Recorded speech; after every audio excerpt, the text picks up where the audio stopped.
शुहूमहुमा, अल्लाह कहते हैं हमने ऊंट की चर्बी, गाय की चर्बी इन पे हराम कर दी, जानवरों की चर्बी, कि गोश्त अब चर्बी में नहीं पकाना तुमने। तो आप मुझे बताओ, अगर ये जानवरों का जो फैट है ये इंसान के लिए नुकसानदेह होता तो अल्लाह इस नेमत को यहूदियों से छीनते है भाई?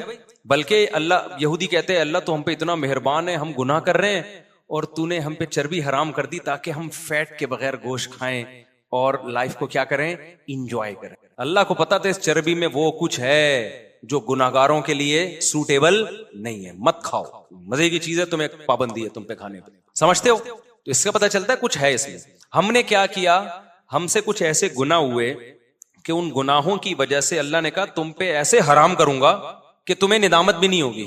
वो अल्लाह ताला ने ऐसा किया कि हमसे जब गुनाह हुए ना, तो अल्लाह ताला ने जो कुकिंग ऑयल वाली कंपनियां है ना, उनको कहा, अल्लाह यानी उनके दिल में ये बात डाली कि तुम लोग डब्बों वाला तेल निकालो मार्केट में, लोग खुद ब खुद ये जानवरों की चर्बी छोड़ के डब्बे पे सेट हो जाएंगे आके, और जानवरों की चर्बी में कहेंगे स्मेल आ रही है, इससे क्या आ रही है, स्मेल आ रही है, बेटा ये चर्बी हटा के गोश्त खाना। तो ये ज्यादा बड़ा हमसे कुछ गुनाह हुआ है कि यहूदियों पे तो अल्लाह ने हराम की, यहूदी उससे टेंशन में आए, हम खुश भी हैं कि हमने चर्बी से जान छुड़ा ली और हम डब्बों पे आके सेट हो गए। उसमें खर्चा भी ज्यादा हो रहा है, सेहतों की ऐसी की तैसी हो रही।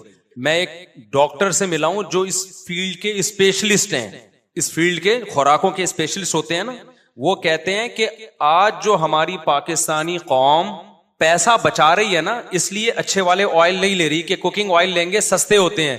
आपको पता है इससे जो बीमारियां फैल रही हैं, उस बीमारियों पे पैसा 20 गुना ज्यादा खर्च हो रहा है। यानी अगर वो जैतून का ओरिजिनल तेल ले लेते या देसी घी ले लेते ना, बीमारियों पे इतना खर्च नहीं होता। तो पैसा इधर से बचा के कहां खर्च हो रहा है, उधर खर्च हो रहा है। तो लेकिन उस पर खुश हैं। अब एक आदमी को बीमार हो गया, वो डॉक्टर के पास जाके उसके 20 लाख रुपए खर्च हो गए, उस पर वो रोएगा नहीं, वो कहेगा ये तो मजबूरी है भाई कुदरत की तरफ से। अबे तो ये 20 लाख देसी घी पे खर्च कर लेता ना, 5 लाख खर्च होते, और ये 15 लाख वो घी तेरे बोलते क्यों नहीं बचा लेते। समझते हो कि नहीं समझते हो? तो दो चीजों से सच्ची मुच्ची की जान छुड़ा लो। एक कुकिंग ऑयल मैंने नहीं अभी तक छुड़ाई है, कम कर दिया मैंने। सुबह सिर्फ पराठे फोड़ता हूं क्योंकि वो ऊंट से जो घी निकाला था वो खत्म हो गया, देसी घी भी खत्म हो गया, गाय खत्म हो गई। वो हुआ ये कि हमारी जो गाय थी जिसका मैंने घी निकाला था, अब वो गाय के साथ ये मसला हुआ कि वो बेचारी बीमार हो गई। वो क्यों बीमार हुई, अभी ज्यादा बातें करूंगा, जिन साहब की वजह से बीमार हुई वो फिर नाराज होंगे। किसी की वजह से वो किसी की गम में वो क्या हो गई, बीमार हो गई। तो उसके दूध कम हो गया, जब दूध कम हो गया तो खा ज्यादा रही थी, आउटपुट उसका, मुझे लगा एक दिन ये मुझे भी खा जाएगी। ये गाय इतना खाती है ना कि अगर वो दूध नहीं दे रही तो वो जायदादें खा जाती है, क्योंकि बांध के खिलाओ ना सुबह शाम, वो रोजाना हमारा खादिम इतने का चारा। मैंने कहा भाई ये तो मुझे खा जाएगी थोड़े दिनों में भाई। तो बीमार हो गई वो, मेरी गलती से बीमार हुई है। तो वो अब जनाब क्या हुआ कि वो हमने बेच दी है, इसलिए अब घी भी मार्केट से क्या हो गया, शार्ट हो गया। अब हमारे घर में कोई कहीं और से घी लो इत्मीनान नहीं होता, और घी लो तो हमारा खानदान इतना बड़ा है कि वो तो एक एक चम्मच भी नहीं आता। तो अपनी गाय का होना बहुत जरूरी है। तो दोबारा खरीदेंगे इंशाअल्लाह, सल्लु अला नबी। तो ऊंट की चर्बी हमने निकाली थी, वो हमने होटल वाले को दी। अब वो चर्बी खत्म हो गई तो दोबारा हम किस पे सेट हो गए, ऑयल पे सेट हो गए। तो मैं निकालूंगा अपने आप को इस ऑयल से इंशाल्लाह दोबारा। मैं कुछ अभी सोराबकोट जाने का टाइम नहीं मिल रहा, और जो दुम्बे की चर्बी बकरीद की अब तक पड़ी हुई है फ्रीजर में, वो इंशाल्लाह मुझे दोबारा याद आया, उसको निकाल के घी निकालता हूँ उसका, वो बहुत मजे का होता है। आप ये ना समझो, अच्छा किसी को बताए बगैर खिलाओ कि ये चर्बी है, बताए बगैर खिलाओ, वो बड़ी तारीफ करेगा, यार ये तो बड़ा खुशबूदार घी है, कहां से लिया। जैसे ही आपने बता दिया ना ये ऊंट की चर्बी है, उल्टी कर देगा। एक दिमाग खराब हो चुका है, कहेगा ये दुम्बे की चर्बी है। ओहो यार, मैं तभी तो कहूं ये क्या है, अजीब अजीब सा हो रहा है यार, मुझे क्या खिला दिया। ये होता है प्रोपेगंडा। जब किसी चीज के खिलाफ, जैसे बच्चों को ना देसी घी से आजकल स्मेल आती है, हालांकि वो खुशबू होती है, उसके लिए तो तरसते हैं हम कि यार देसी घी में वो खुशबू आ रही है कि नहीं आ रही है। और आजकल के बच्चे उसको क्या कहते हैं, अम्मी इसमें स्मेल आ रही है, ठीक है ना, स्मेल आ रही है इसमें। दिमाग खराब हो गया मेरे भाई, जो खुशबू थी उसको आप क्या कह रहे हो, स्मेल कह रहे हो। तो जल्दी जल्दी मैं बता दूं आपने क्या करना है। मैं ना अब सेहत की चीजों को लेकर आऊं मैं। ओवरऑल तो आप जो डॉक्टर से ही राब्ता करेंगे, लेकिन कुछ तो बुनियादी चीजें हैं। लोग बहुत डरते हैं कि हम ही नहीं कर सकते। मैं तो अभी मैंने आज सारा दिन बैठ के खशखाश कूटी है। सारा दिन तो नहीं कहना चाहिए, 2 घंटे खशखाश को मैंने क्या किया है, बोलते क्यों नहीं, कूटा है बैठ के 2 घंटे। इतना मेरे पास टाइम है नहीं, आज निकाला है मैंने, बहुत दिनों से पड़ी हुई थी। वजह उसकी है कि आपको अपनी सेहत का ख्याल करना है। तो खशखाश जो है ना, खशखाश को आप कूटें, एक बहुत बड़े माहिर हकीम है, उन्होंने मुझे नुस्खा बताया था और ये बहुत फायदेमंद है। खशखाश को आप कूट के ना उसका दूध निकालें, वो निचोड़ते हैं ना, दूध निकलता है। अब मैं पूरा नहीं बता रहा नुस्खा कि मुझे किबला हकीम समझना शुरू कर दें आप लोग। और नारियल का पानी निकालो आप, और पिस्ता और ये बादाम शदाम, ये 2-4 चीजें ये अपने खर्चे पे खा लिया करो, ज्यादा फ्री होने की जरूरत नहीं है। अब इसमें यहाँ मैं रेसिपीज नहीं बताऊंगा। तो अच्छा, एक रेसिपी मैं बता देता हूं, जो बहुत ही बारीक लौंडे लपाड़े हैं ना कराची के गुटके वाले, उनके लिए अभी बताऊंगा तो बात बहुत लंबी हो जाएगी। उनके लिए मैं एक रेसिपी बताऊंगा देसी, क्योंकि वो तजर्बा है, वो कुछ मेवा जात हैं, वो मैं बना के बताऊंगा इंशाल्लाह। तो वो जितने बारीक बारीक लौंडे लपाड़े हैं ना गुटके की वजह से, या वैसे ही उनकी एक्सरे रिपोर्ट कमीज उतारते ही पसलियां नजर आती हैं, वो नुस्खा इस्तेमाल करें, इंशाल्लाह हट्टे कट्टे हो जाएंगे। वो बहुत जबरदस्त चीज है। वो मुझे बताई थी जब मैं 18 साल का, मैं बहुत बारीक था, बहुत बारीक। तो मुझे एक हकीम ने बताई थी वो, और वो उसमें कोई नुकसानदेह चीज नहीं है, बहुत जबरदस्त चीज है वो। बहुत सेहत अच्छी हो जाएगी, बाल घने हो जाएंगे आपके स्किन बड़ी जबरदस्त हो जाएगी, और जो है आपका दिमाग बहुत मुअत्तर हो जाएगा। तो वो कभी रेसिपी इंशाल्लाह बताऊंगा मैं। वो व्लॉगिंग, ये चीजें हमने व्लॉगिंग के लिए, ताकि हमारा मजहबी चैनल जो है ना वो खराब ना हो इन चीजों के। अब मजहबी चैनल में हमारे जनाब तकरीरें आ रही हैं ये, और फिर देसी घी बनाने का तरीका भी आ रहा है, तो अच्छा नहीं लगता। हमने कहा यार ये चीजें इस चैनल से अलग करो, देसी घी भी। तो खैर, तो आपने क्या करना है, चर्बी को पिघला के घी निकाल लो, ठीक है ना। सोराबगढ़ जाओ, वहां से दुबई की खाली चर्बी भी मिल जाती है, तो चर्बी को पका लो आप, ऐसा बेहतरीन। और फिर किसी को बताओ नहीं कि चर्बी है, खिला दो उसको, खाता रहेगा, उसको पता ही नहीं होगा कि ये चर्बी खा रहा हूं मैं, वो ज्यादा मजा आएगा उसको खाने में। तो आप देखो, अगर आपने चीनी कम कर दी अपनी जिंदगी से, रोटी चावल खत्म ना करो, कम कर दो, खत्म ना करो बल्कि क्या कर दो, कम कर दो। अच्छा, एक बात में, जब आप रोटी चावल कम करोगे ना तो आपको कमजोरी महसूस होगी। मुझे इस इश्काल का कहीं जवाब नहीं मिलता था कि यार हम जब रोटी चावल कम खाते हैं तो वीकनेस महसूस होती है, कमजोरी महसूस होती है, ऐसा लगता है कि जिस्म में कमी है। तो फिर हम दोबारा खाना शुरू कर देते हैं कि हम अपने आप को कमजोर क्यों करें। फिर मुझे एक डॉक्टर के पास से इसका जवाब मिला।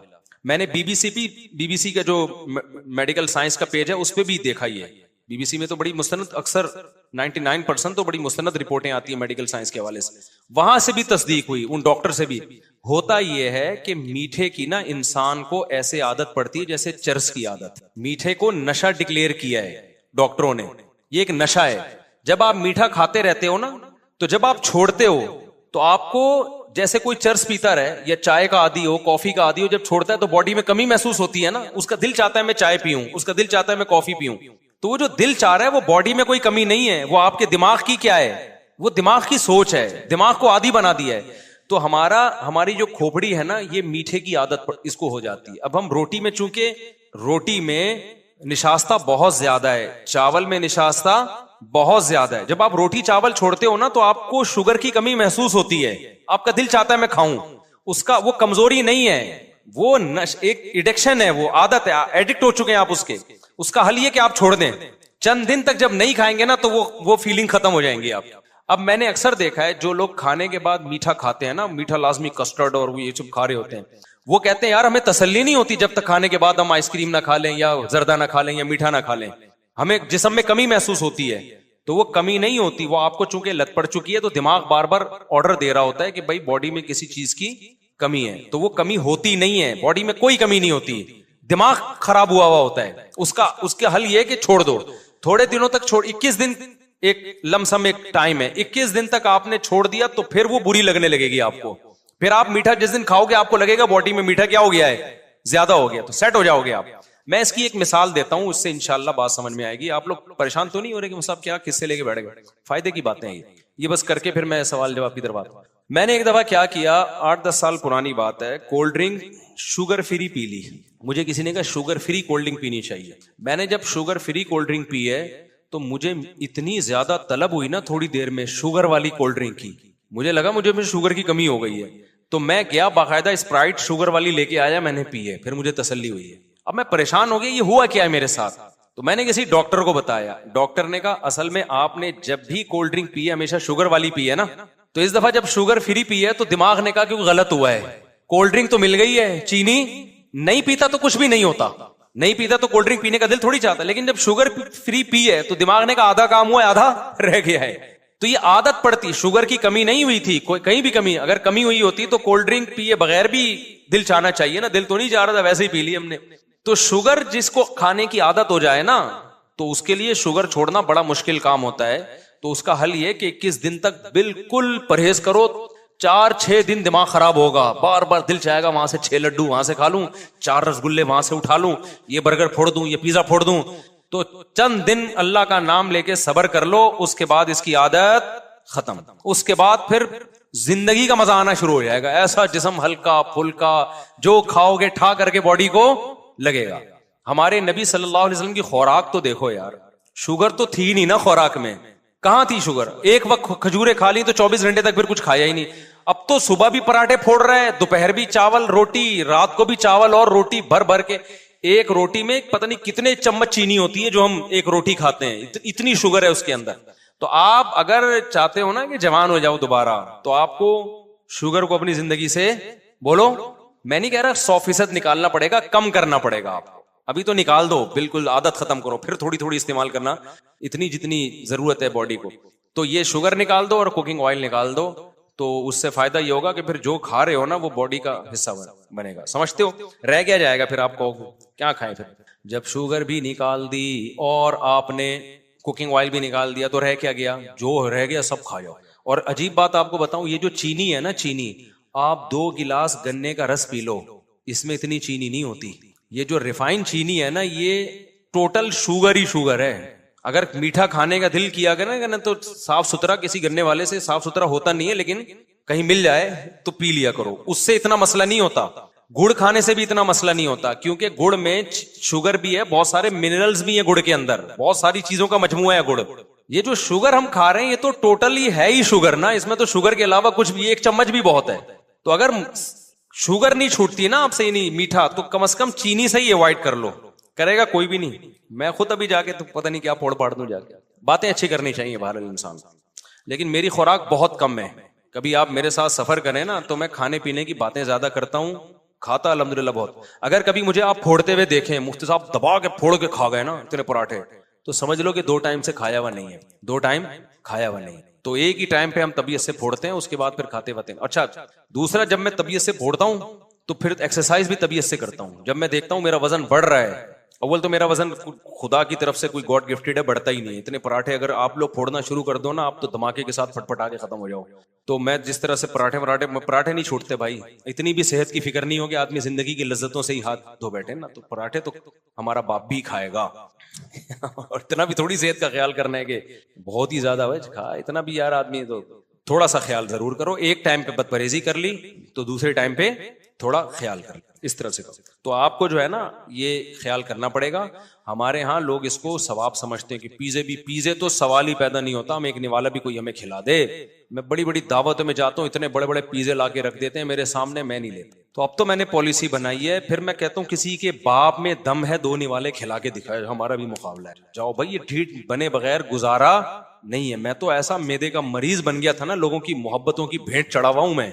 उसके यहाँ जाओ, वो मोहब्बत में 6 निवाले उसने खिला दिए, उसके यहाँ गए मोहब्बत में चाय पिला दी, उसके यहाँ गए मोहब्बत में समोसा खिला दिया, उसके यहाँ गए मोहब्बत में केक खिला दिया। उसके बाद जो मेरी एसिडिटी होती थी और मैं रातों को तड़पता था, मैंने इलाज कराया, 1 महीना मेडिसिन लिए, उसके बाद जाके मेरा पेट सही हुआ है। हॉस्पिटल में एडमिट हो गया था मैं जाके, फिर सिटी स्कैन हुआ आगा खान में मेरा, इतना अंदर की हालत खराब हो गई। मैंने कहा भाई ये ढीठ पन्ना दिखाना पड़ेगा, लोग मोहब्बत में मार देंगे कम बखत। जब बीमार होके पड़ूंगा ना, वो सिटी स्कैन जब हुआ कोई भी नहीं आया, वहां से कन्नी कतरा के गुजर रहे थे यूं करके ना, मुफ्ती साहब आप ही से गुजर गए। तो बहरहाल इलाज हो गया, ठीक हो गया अल्हम्दुलिल्लाह। उसके बाद मैंने कहा नहीं भाई, लोगों की मर्जी से जो खाता है वो परले दर्जे का बेवकूफ है। तो आप तो महीने में 1 आध दफा दावत में जाते हैं, खा लिया करें 1 आध दफा बदपरहेजी ठीक है, लेकिन हमें तो रोग, कभी चाचा या मामू, अभी मेरे इतने रिश्तेदार हो गए, मेरे ससुर इतने माशाल्लाह, सासें इतनी, साले इतने, सालियां इतनी, कभी कोई बीमार है, कभी अभी किसी ने बताया कि फलां आपके ससुर के भाई का वो हो गया, मैं नहीं बताऊंगा क्या हो गया। मैंने कहा अल्लाह ताला उनको शिफा अता फरमाए। तो वो जब घर वालों ने इसरार किया कि आपका फर्ज बनता है, मैंने कहा भाई मैं फर्ज निभाते निभाते दुनिया से चला जाऊंगा, बहुत ज्यादा फर्ज बन गए मेरे, अल्लाह न करे ससुर को कुछ हुआ तो मैं जरूर जाऊंगा। ये मैंने कह के भाग गया। मैंने कहा अल्लाह ससुर साहब को सेहत दे, उनको कुछ हुआ तो फिर मैं जरूर जाऊंगा। अब ससुर के भी रिश्तेदार, उनके भाई, उनके मामू, उनके चाचे, मैंने कहा फिर एक जिसका एक ससुर होता है उसके लिए तो ठीक है, जिसके इतने सारे ससुर, इतनी सारी सासें हो, तो बस सास ससुर के हुकूक तो मैं अदा कर सकता हूँ। आगे सास की भांजी है, सास की कजन है, वो लोग तो कर रहे होते हैं, करना चाहिए। मैंने कहा ये मैं अफोर्ड नहीं कर सकता। तो अब हमने ढीठ पना, ये अनाउंसमेंट भी समझ लें, दावत पे आप जरूर बुलाएं, खाने पर मजबूर न करें। हम खाएंगे अपनी मर्जी से, जितना खा लिया ठीक है, नहीं तो बस बैठे रहेंगे। इसके बगैर नहीं हो सकता, मर जाता भाई मैं थोड़े दिनों में, अभी तक इंतकाल हो चुका होता मेरा। तो ये हिदायत है, उस पर अमल करें आप लोग। टेस्टोस्टेरोन लेवल इंशाल्लाह बूस्ट करेगा। अगर देखो अल्लाह ने मर्द को ये सलाहियत दी है, मर्द आदमी जल्दी बूढ़ा नहीं होता। खवातीन ये बात सुन के बहुत गुस्से में आ जाती हैं। बुढ़ापा मर्दों की बीमारी नहीं है, बुढ़ापा खवातीन में आता है, बहुत मादरत के साथ। बुढ़ापा औरत में बहुत जल्दी आता है, मर्द थोड़ी। हमारे शेख हजरत मुफ्ती रशीद अहमद साहब रहमतुल्लाह अलैह के वालिद ने 90 साल में दूसरी शादी की, औलाद भी हुई उनके। समझते हो? तो क्या वो क्या खाया करते थे? वो क्या बहुत ताकत की दवाएं खाया करते थे? कुछ भी नहीं, नॉर्मल ग़िज़ाएं थी उन लोगों की, और खुश रहते थे, टाइम पे सोते थे, टाइम पे उठते थे। तो अच्छी सेहत के लिए नॉर्मल